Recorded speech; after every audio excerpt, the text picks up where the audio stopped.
Budak Bayangan bab 491 Tindakan putus asa. Saat Nikmah Creatures bergegas maju, keenam Awaken mulai bertindak.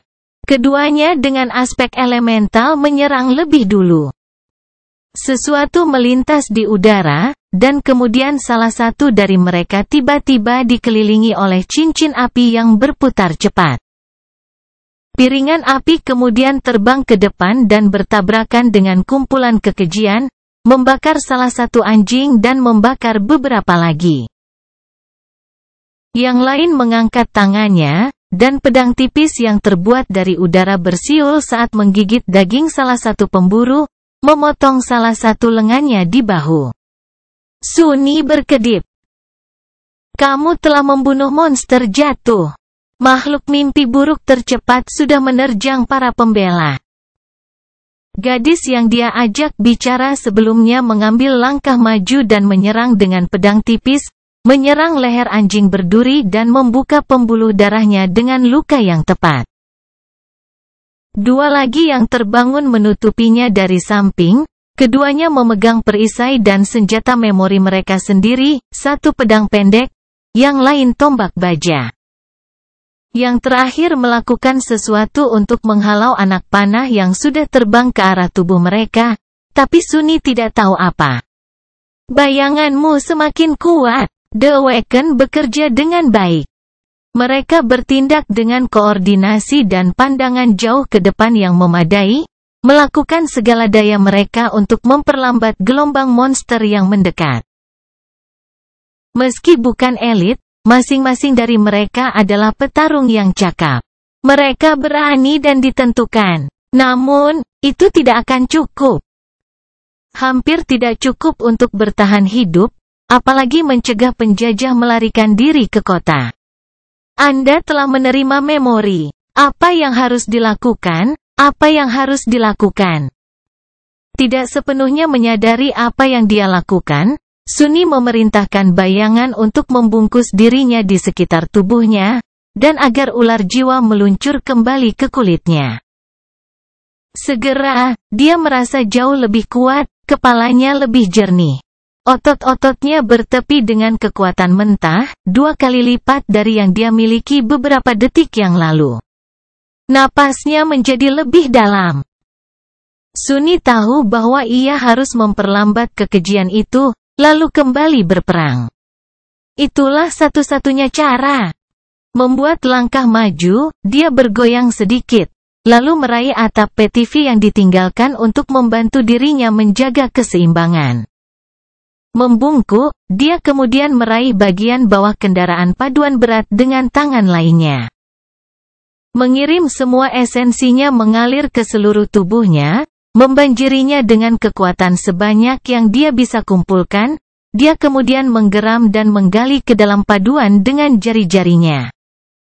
Dan kemudian, mengirimkan retakan melalui aspal, Sunni meregangkan setiap otot di tubuhnya untuk melakukan satu dorongan yang dahsyat dan eksplosif. Jendela PTV meledak, dan saat bingkainya berubah bentuk, seluruh kendaraan tiba-tiba terbang ke udara. Itu menembus jarak antara dia dan gelombang deras makhluk mimpi buruk dan menabraknya dari samping seperti peluru meriam yang aneh, mengubah beberapa binatang yang tidak aktif menjadi bubur berdarah. Mematahkan banyak tulang, dan menjatuhkan sebagian besar barisan depan kekejian. Rune-rune itu berkilauan di depan Sunni, dan tanpa membuang-buang waktu, dia hanya melemparkan satu pandangan ke arah mereka, mencari deskripsi dari memori barunya. Dia hanya tertarik pada satu hal, tipe memori, senjata. Cukup baik. Tidak repot membaca sisanya, Sunni memanggil senjatanya dan menggunakan shadow step untuk muncul di tengah kekejian yang terguncang. Beberapa telah menghindari domba jantan improvisasinya dan sudah menyerang 6 orang yang bangkit atau melarikan diri ke jalanan. Dia tidak bisa berbuat apa-apa sekarang. Apa yang bisa dia lakukan, meskipun saat tombak kuno dengan kepala yang terbuat dari potongan obsidian hitam yang panjang dan tajam muncul di tangannya.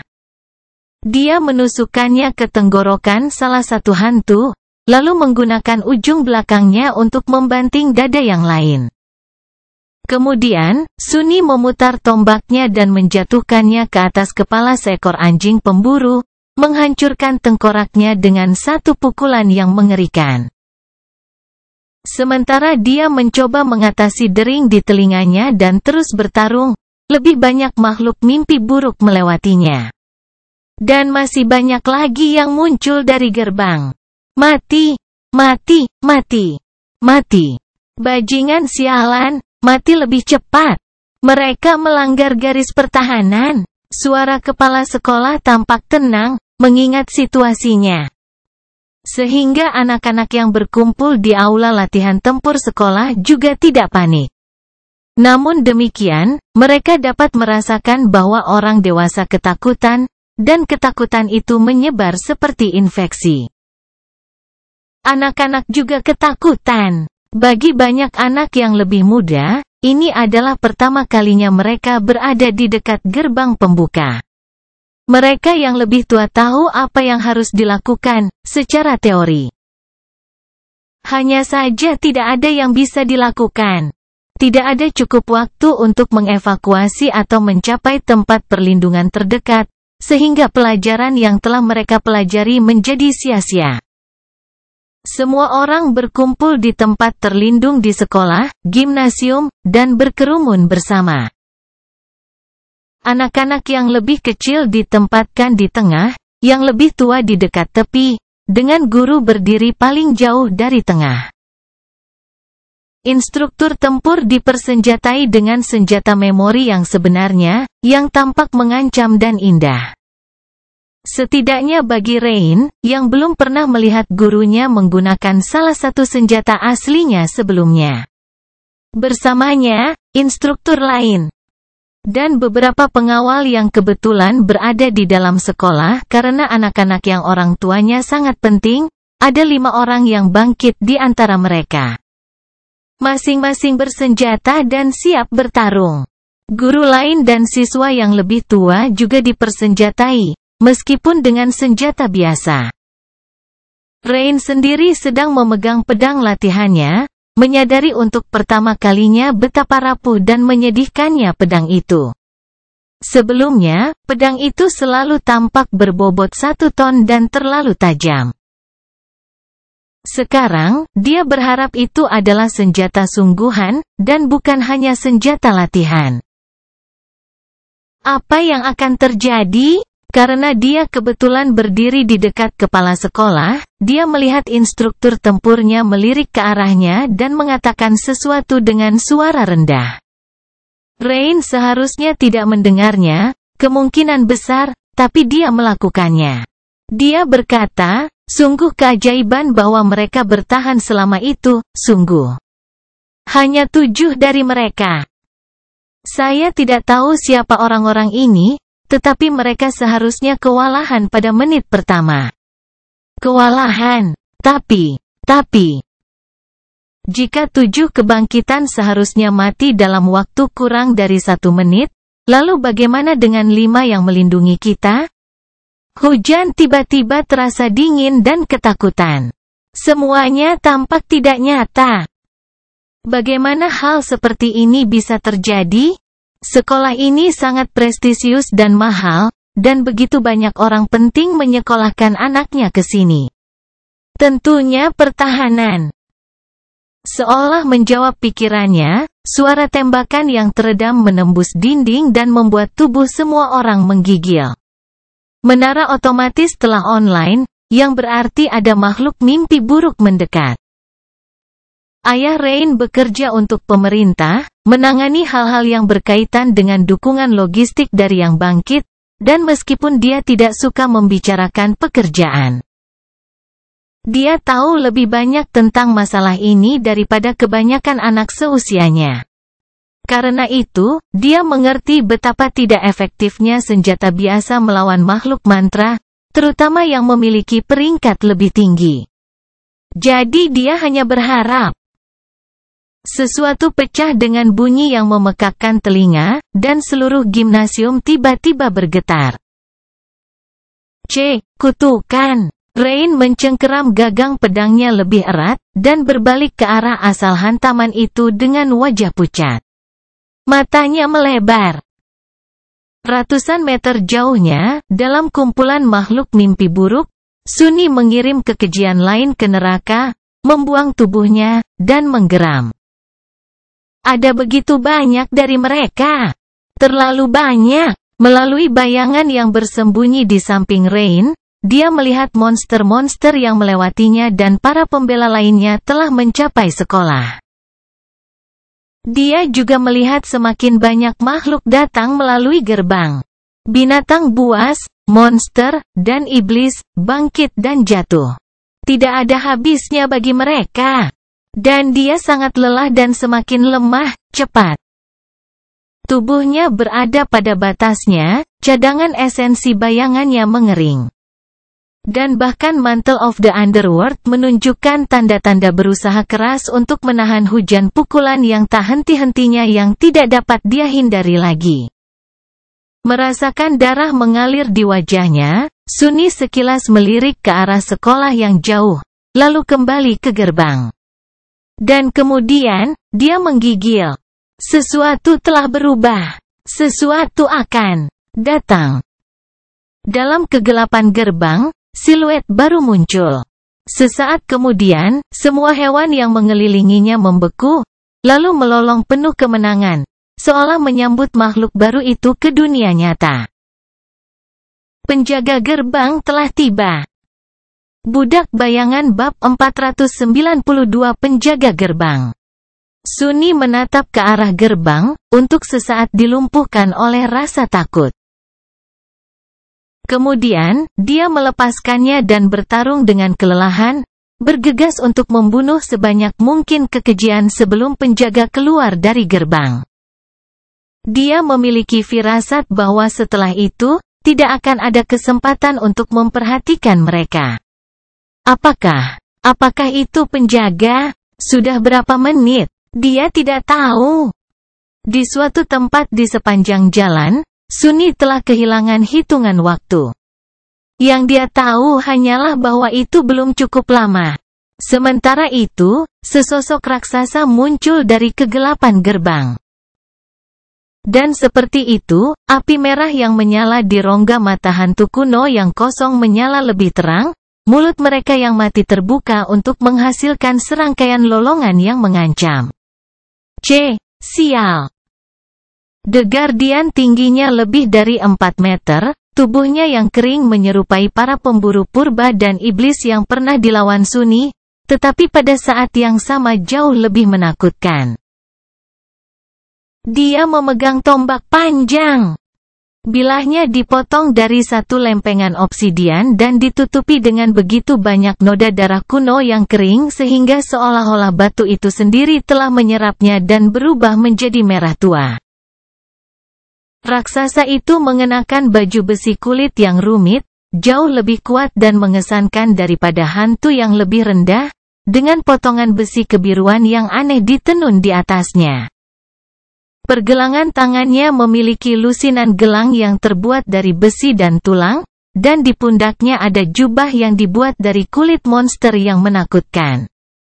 Tengkorak makhluk itu berfungsi sebagai helmnya, dan wajahnya ditutupi oleh topeng penguburan yang mengganggu, wajahnya bengkok dan seperti binatang.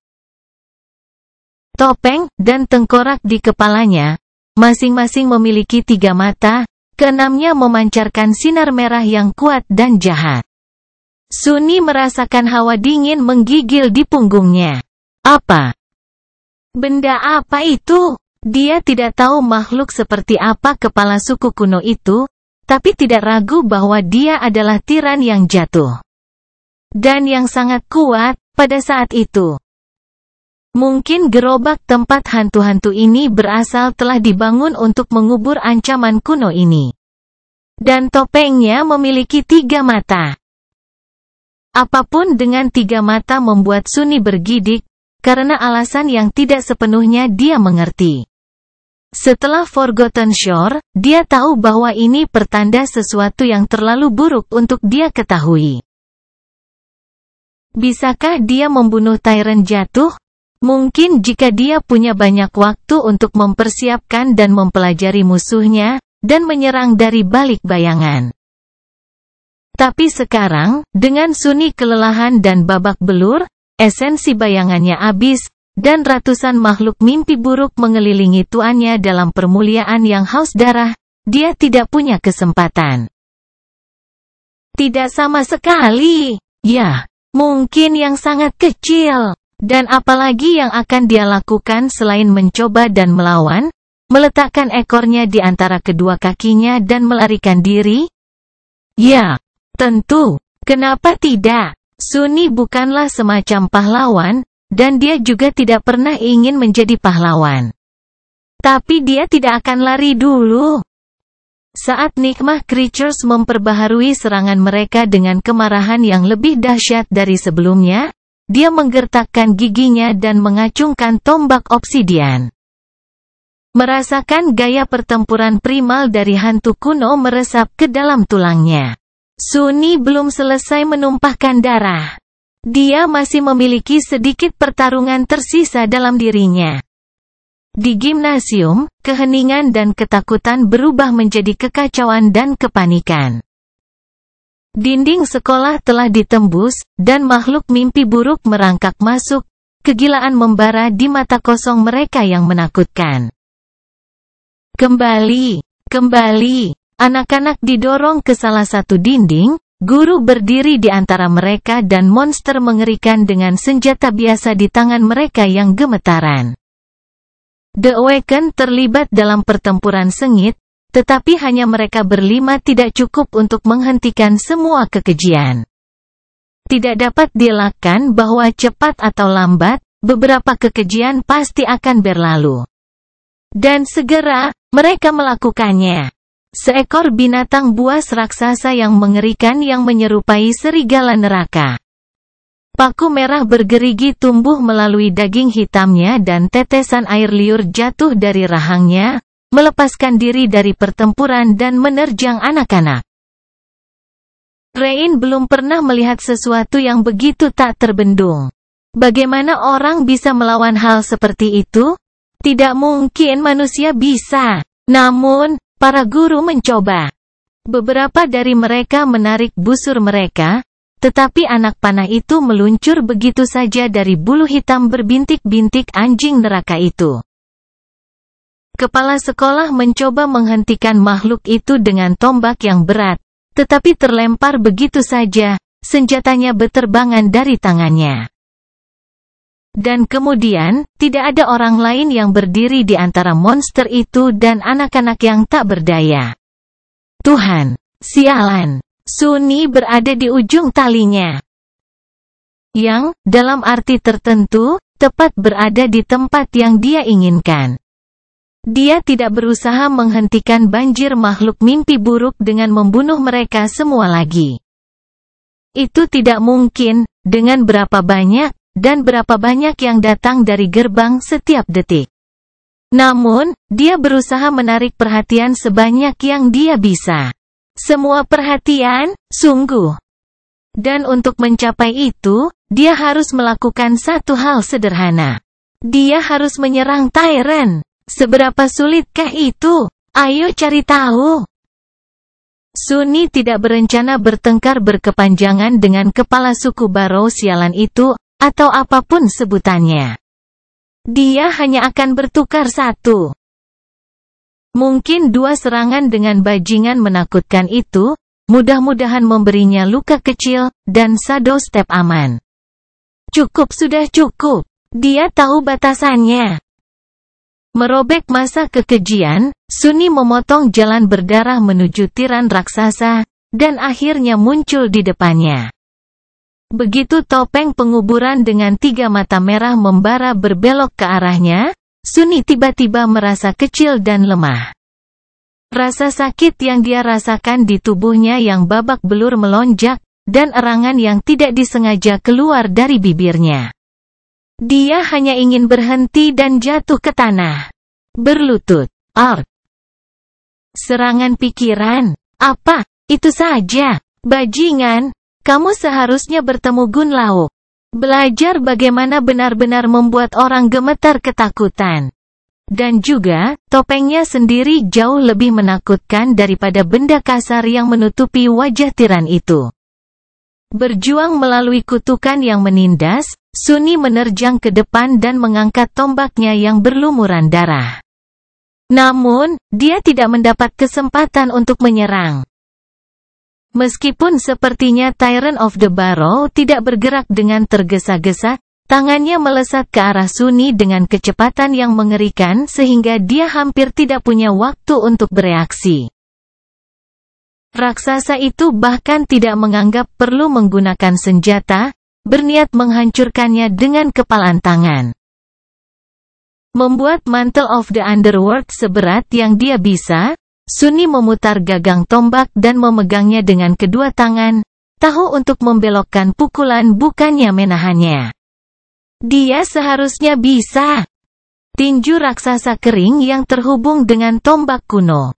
Dan dengan mudah menghancurkannya, seolah-olah itu adalah tongkat biasa dan bukan memori dari tingkatan naik. Bahkan sebelum Sunni bisa merasakan hantaman yang mengerikan bergema di tulang-tulangnya, 5 jari besar melingkari tubuhnya seperti perangkap beruang dari baja. Dan diperas. Sialan, memori Anda telah dihancurkan. Sayang sekali. Dia bahkan tidak mendapat kesempatan untuk mempelajari apa namanya. Logam Mantle of the Underworld yang seperti batu mengerang, tapi tertahan. Tulang-tulangnya, diperkuat oleh kesederhanaan yang teguh dari Bon Weave, juga bertahan. Bukannya Sunni bersenang-senang. Rasanya seolah-olah dia perlahan-lahan dihancurkan sampai mati, tidak dapat menarik satu napas pun. Sakit sekali, juga.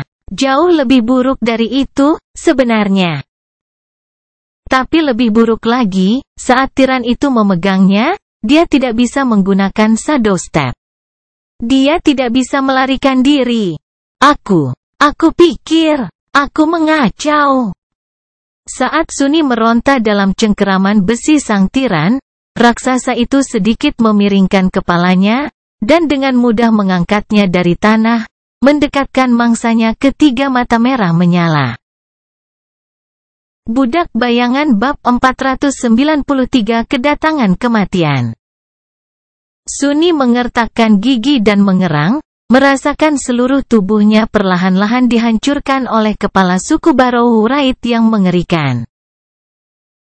Salah satu lengannya ditekan ke tubuhnya, dan yang lainnya juga. Tapi nyaris saja, kalau saja dia bisa membebaskannya. Tapi tidak peduli seberapa keras dia mencoba, cengkeraman tiran itu terlalu kuat. Kembali ke gimnasium, binatang buas yang menakutkan itu menerjang anak-anak yang tak berdaya. Rahangnya terbuka lebar, pancaran merah api hantu menyala di matanya yang terpantul dari taringnya yang tajam dan bergerigi.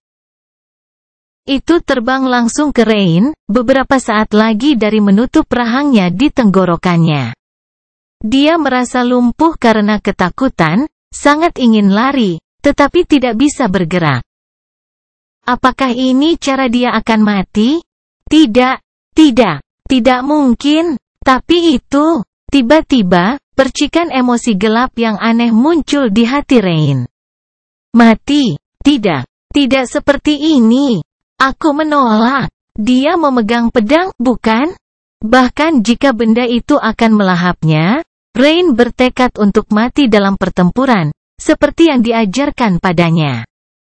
Dia akan tetap menjadi manusia, bukan hewan yang meringkuk hanya cukup baik untuk menjadi mangsa binatang yang lebih kuat. Dia berutang sebanyak itu kepada orang tuanya, setidaknya. Mengetahui sepenuhnya bahwa pedang latihannya yang tumpul tidak akan menghentikan makhluk mimpi buruk, Rain dengan keras kepala membuat gerakan untuk mengangkatnya. Meskipun pikirannya panik dan pikirannya terpencar-pencar, tubuh mengingat berjam-jam latihan. Bukannya itu akan bermanfaat baginya. Anjing itu sudah begitu dekat sehingga dia bisa melihat setiap detail mengerikan dari moncongnya yang mengerikan dan rahangnya yang berbusa. Tidak ada jalan keluar. Tidak adil. Ini tidak adil. Pikiran kekanak-kanakan ini muncul di benaknya, seperti yang tidak diragukan lagi muncul di benak banyak orang sebelum mereka dibunuh. Dan kemudian, sesuatu yang aneh terjadi. Tiba-tiba, dua lampu magenta yang indah menyala dalam kegelapan di sisi makhluk yang menerjang itu. Sesaat kemudian, bilah gelap dari pedang aneh seperti batu melintas dari bayang-bayang dan dengan mudah memotong leher keji itu, memisahkan kepalanya dari tubuhnya. Perisai bundar yang terbuat dari sesuatu yang menyerupai batu kemudian muncul dan memukul tubuh tanpa kepala itu menjauh dari Rain, bahkan tidak membiarkan setetes darah jatuh ke atasnya. Saat dia membeku karena terkejut, seorang wanita anggun mengenakan baju besi hitam yang mengancam melangkah keluar dari kegelapan, dua api rubi menyala di balik pelindung helmnya yang tertutup. Rain belum pernah melihat seseorang yang begitu menakutkan, namun begitu luar biasa. Wanita itu meliriknya dengan ketenangan acuh tak acuh. Dan kemudian berbalik untuk dengan mudah menusuk anjing lain dengan pedangnya yang seperti batu, lalu memotong satu lagi menjadi dua dengan serangan cepat dan kejam. Seolah-olah daging dari kekejian tidak memberinya perlawanan. 3. Dia baru saja membunuh 3 makhluk mimpi buruk. Dan tidak hanya itu, dia juga membunuh mereka dalam waktu sedetik, dengan santai dan percaya diri. Siapa? Siapa dia? Sebelum Rain tahu apa yang dia lakukan. Dia mendengar dirinya berkata dengan suara kecil, "Siapa kamu?" Ksatria cantik itu tidak menjawab dan hanya berdiri di antara anak-anak dan monster yang maju. Punggungnya lurus dan kokoh seperti dinding batu. Rain menatap punggung itu, merasa seolah-olah tidak ada yang bisa melewati prajurit pendiam yang menakutkan ini. Keinginan membara tiba-tiba muncul di hatinya. Dia tidak tahu apakah ksatria hitam yang mengancam itu adalah manusia, roh, atau makhluk mimpi buruk yang aneh. Tapi dia tahu satu hal. Kuat. Aku ingin menjadi kuat, suatu hari nanti. Kuat seperti dia. Di depan gerbang, Sunni perlahan tercekik dalam cengkeraman besi Tyrant yang jatuh. Dia dibawa lebih dekat dan lebih dekat ketiga mata merah menyala, dan ketika dia melakukannya, rasanya seolah-olah hidup itu sendiri tersedot keluar darinya, pikirannya seimbang di ambang kehancuran. Apa-apaan? Pasti ada sesuatu yang bisa dia lakukan. Beberapa trik yang bisa dia gunakan untuk bergulat bebas. Memori yang bisa dia panggil, pesona yang bisa dia aktifkan. Tapi tidak peduli seberapa keras dia mencoba, tidak ada yang berhasil. Visi Sunni perlahan mulai menjadi gelap. Sialan, aku perlu. Dia bisa memanggil penglihatan kejam jika tangannya bebas, tetapi ternyata tidak. Dia bisa saja membuat Mantle of the Underworld terlalu berat untuk diangkat oleh tiran itu. Tapi itu sudah seberat yang diperbolehkan oleh bulu kebenaran, seberat gunung kecil. Apalagi yang ada di gudang senjatanya? Sunni hampir siap untuk panik, dan kemudian perubahan halus tiba-tiba terjadi pada dunia.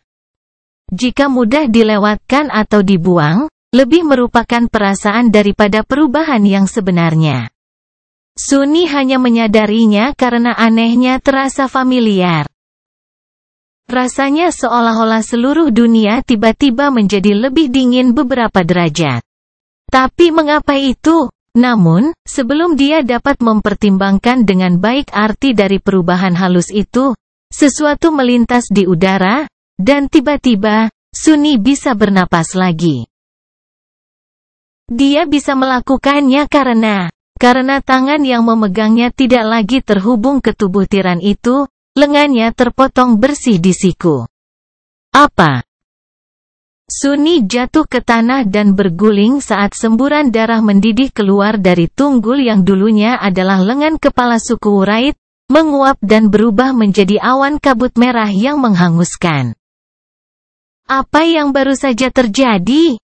Baja terguncang, dia berjuang untuk berdiri dan melihat seseorang mendarat di atas puing di sebelahnya.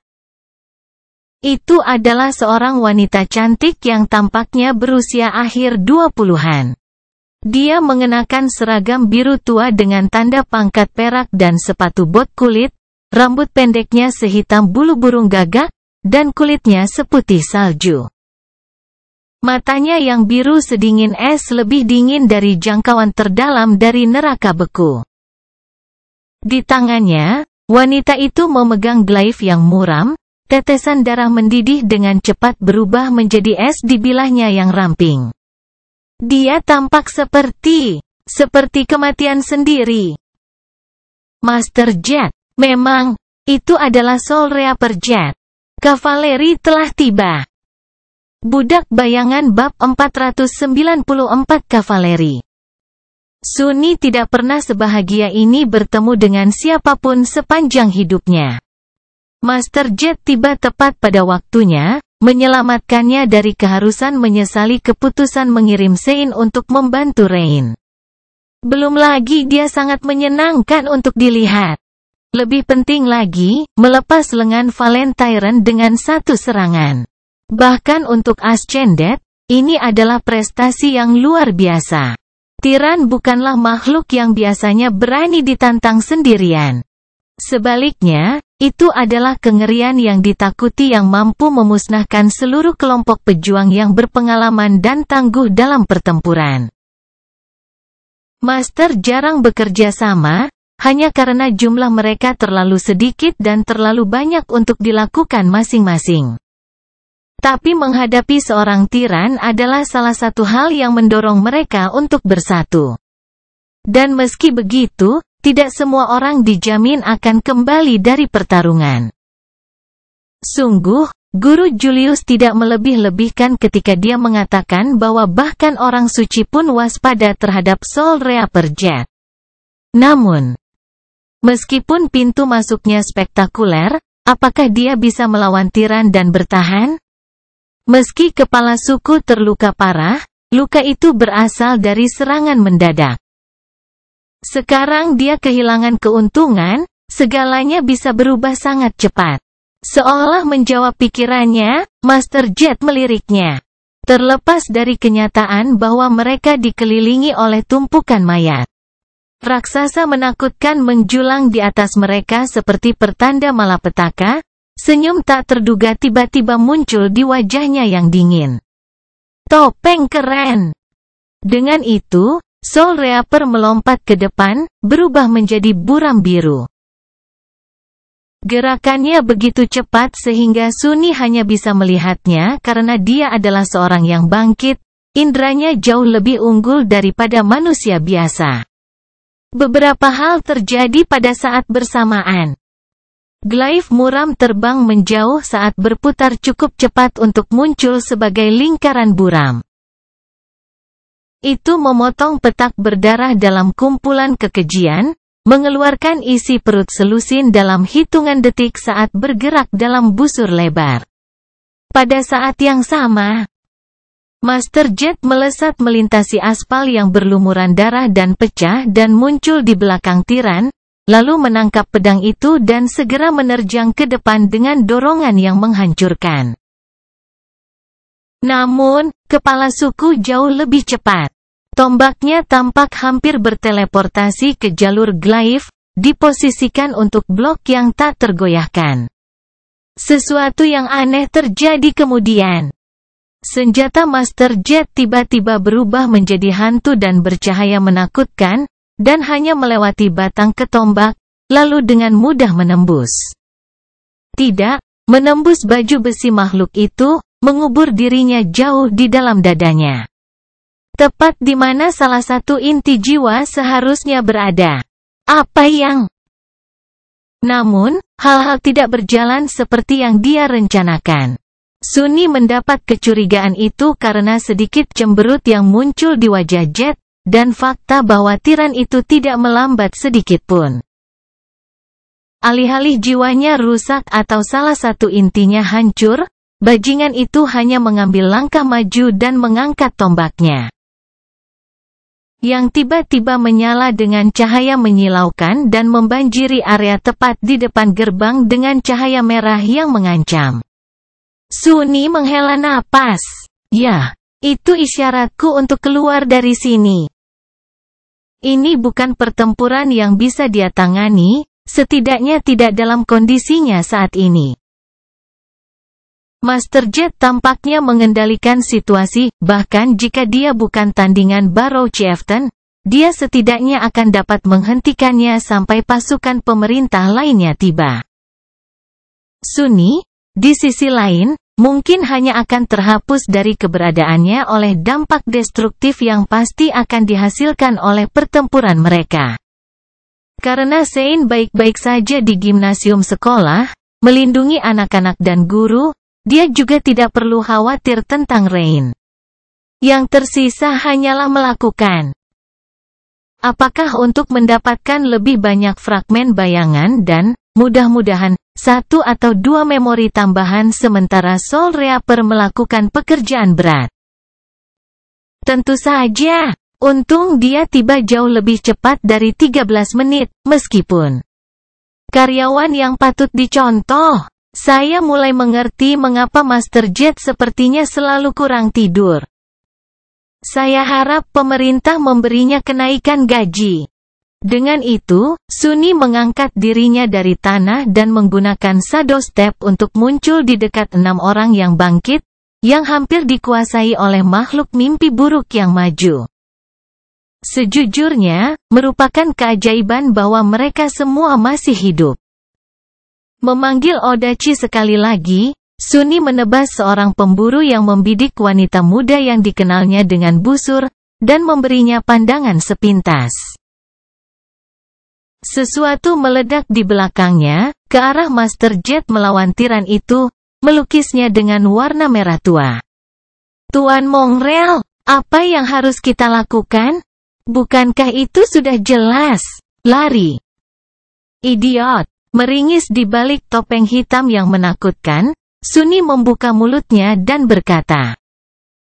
Suaranya penuh kebencian terhadap kenyataan bahwa dia harus mengatakan kebohongan yang begitu menjijikkan, berdiri dan bertarung. Gadis itu menatapnya, ekspresi malu yang tiba-tiba tertulis jelas di wajahnya. Tentu saja, itulah yang harus dilakukan oleh seorang yang bangkit. Menekan erangan marah, Sunny meregangkan ototnya yang sakit dan mengangkat ular jiwa. Benar-benar lelucon. Saya lebih baik tidak melihat kutipan itu menjadi viral di jaringan. Pada akhirnya, gerbang itu berhasil dibendung, secara ajaib, tidak ada korban sipil. Segera setelah Master Jet muncul, pasukan penyerang pemerintah akhirnya tiba. Beberapa pengangkut udara cepat turun dari langit dalam deru mesin jet, dan Lusinan Awaken melompat turun, semuanya mengenakan baju besi berkualitas tinggi dan menggunakan senjata yang kuat. Hampir pada saat yang sama, kendaraan lapis baja muncul di jalan dan menembaki massa Nigma Creatures. Meriam spelltek mereka berhasil melenyapkan kekejian yang lebih lemah dan menggiring yang lebih kuat menjauh dari jalan-jalan kota. Dioperasikan oleh manusia biasa. Mesin-mesin ini dimaksudkan untuk mengendalikan medan perang dan memudahkan yang bangkit untuk melenyapkan makhluk-makhluk yang terlalu tangguh untuk dihancurkan oleh senjata manusia dengan andal. Lebih banyak kohort, mesin, dan tentara biasa mengikuti. Master Jet, luar biasa, akhirnya benar-benar membunuh tiran itu. Terobosan dalam pertempuran mereka datang ketika dia tiba-tiba beralih dari menyerang kepala suku itu sendiri menjadi membidik tengkorak bermata 3 yang dia kenakan sebagai helm. Begitu dia berhasil memecahkan tengkoraknya, api merah yang menyala di mata para hantu padam, membuat mereka bingung dan melemah. Banyak yang jatuh begitu saja ke tanah, kehilangan nyawa mereka yang mesum. Sang tiran terhuyung-huyung, dan kemudian pingsan di pinggul bulu busuk dan daging kering, mengirimkan getaran melalui medan perang berdarah. Kali ini, dia benar-benar mati. Setelah itu, skala pertempuran miring secara drastis untuk kepentingan manusia. Melihat tim Awaken yang berdedikasi memasuki sekolah untuk mengamankan para siswa, Sunny membubarkan Sein dan melihat ke tempat pembantaian untuk terakhir kalinya. Hatinya sangat menderita. Bukan karena malapetaka dan kehancuran yang tampaknya menyelimuti jalanan yang tadinya damai, tetapi karena semua pecahan jiwa dan poin kontribusi yang akan dia lewatkan. Kekejaman seperti itu, ketidakadilan seperti itu, yah, setidaknya dia menerima fragmen bayangan dalam jumlah yang sangat besar, beberapa kenangan, dan bahkan mempelajari gaya pertempuran yang baru. Mendalam, dan mematikan. Namun, pikiran ini tidak terlalu menghiburnya. Hampir diambang menangis, Sunny menghela nafas. Dan larut dalam bayang-bayang. Tanpa berkata apa-apa atau menuntut penghargaan apapun, Mongrel pergi secara tiba-tiba seperti saat dia muncul. Semua yang tertinggal hanyalah puluhan nikmah creatures yang mati dan ingatan orang-orang yang melihatnya bertarung. Dan beberapa waktu kemudian, di gang yang gelap dan kosong, Awaken Sunless, yang menghindari panggilan untuk mempertahankan gerbang, berjalan menuju sudut yang sangat jauh dan membungkuk untuk mengambil Covetus Cover. Yang diam-diam melihat keluar dari balik wadah sampah besar. Mengambil komunikatornya, Sunny menepuk kotak ditutupnya dan menutupnya, lalu menatap layar dengan ekspresi muram. Desahan berat keluar dari bibirnya. Ah, senang menjadi pengecut. Budak bayangan bab 495 pahlawan bertopeng. Pada saat Sunny berjalan terlatih-tatih kembali ke rumahnya, berita tentang pembukaan gerbang di distrik kota yang prestisius tersebar di seluruh jaringan. Untungnya, sekolah yang dihadiri Rain terletak sangat jauh dari tempat tinggal mereka berdua, tidak ada kekacauan yang mencapai lingkungan teras, menjadikannya sunyi dan damai seperti sebelumnya. Agak aneh, untuk melihat bahwa tidak ada yang berubah di sini terlepas dari fakta bahwa hanya 10 menit perjalanan dengan kereta, tubuh banyak makhluk mimpi buruk berserakan di tanah. Hidup terus berjalan. Yah, itu tidak terlalu mengejutkan. Jika orang bereaksi keras terhadap setiap kemunculan gerbang, tidak akan ada yang bisa dilakukan, dan semua orang akan hidup setiap hari dalam ketakutan. Sehingga, mereka yang tidak terkena dampak bencana secara langsung tidak membiarkannya mengganggu mood atau rutinitas mereka. Orang-orang bisa terbiasa dengan apa saja, bahkan kemungkinan konstan monster menakutkan yang tiba-tiba keluar dari celah neraka di jalan mereka. Selama bagian penting dari infrastruktur kota tidak rusak, tidak ada yang akan terlalu peduli. Dan meskipun demikian, warga tahu bagaimana beradaptasi, transportasi umum akan dialihkan. Pemadaman listrik akan ditangani dengan beralih ke generator otonom atau hanya menggunakan lilin, dan seterusnya. Gerbang sudah diamankan, area benturan sudah dibersihkan oleh petugas pemerintah. Ketika besok tiba, kafe yang dikunjungi Sunny akan dibuka kembali, seolah-olah tidak terjadi apa-apa. Hidup akan kembali normal. Dan mereka yang telah mengalami teror gerbang secara langsung akan melanjutkan, diam-diam menanggung luka tak terlihat di hati mereka. Tapi itu juga baik-baik saja. Mengumpulkan bekas luka adalah sesuatu yang harus dilakukan setiap orang yang hidup di dunia ini saat mereka dewasa. Ini adalah realitas mantra mimpi buruk. Mengapa saya tiba-tiba dalam suasana filosofis? Sunny menggelengkan kepalanya, lalu mengejek dan membuka pintu rumahnya. Evie ada di ruang tamu, memanfaatkan sistem hiburan canggih yang dibeli dan dibayar Sunny. Ketika dia melihatnya, ekspresi terkejut muncul di wajahnya. Dewa, apa yang terjadi padamu? Apakah piano jatuh menimpa kepalamu? Sungguh pertanyaan yang aneh. Sunny menghela napas, lalu menatap Arklinya. Tidak, sebuah gerbang menimpa kepalaku. Semacam itu.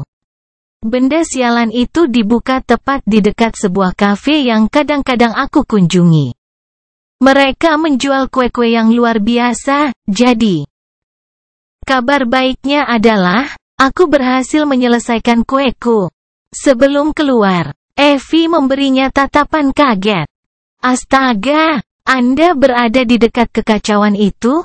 Saya mendengar bahwa pemerintah hampir tidak memberi orang waktu untuk mengungsi kali ini. Sunny mengangkat bahu. Dekat, ya? Wanita muda itu menatapnya, lalu menyeringai. Jadi, berapa banyak poin kontribusi yang kamu dapatkan? Cukup untuk meningkatkan sistem hiburan, mungkin? Kamu tidak akan percaya kualitas antarmuka haptik akhir-akhir ini. Maksudku, kamu tidak perlu melakukannya jika kamu tidak mau, tentu saja.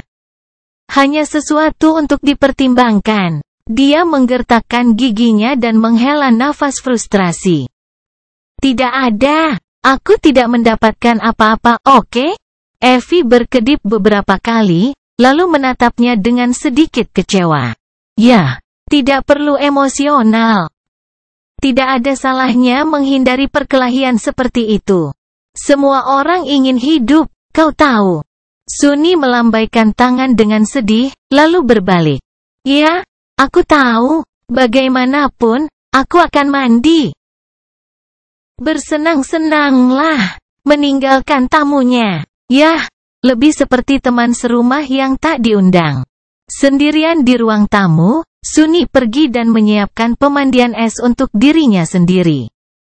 Ketika dia menurunkan tubuhnya yang sakit ke dalam air dingin dan menahan guncangan awal, mati rasa yang menyenangkan menyelimutinya. Sunny melirik permadani memar yang menutupi kulitnya, dan mendesah. Apakah saya masih dianggap pucat jika saya kebanyakan hitam dan ungu?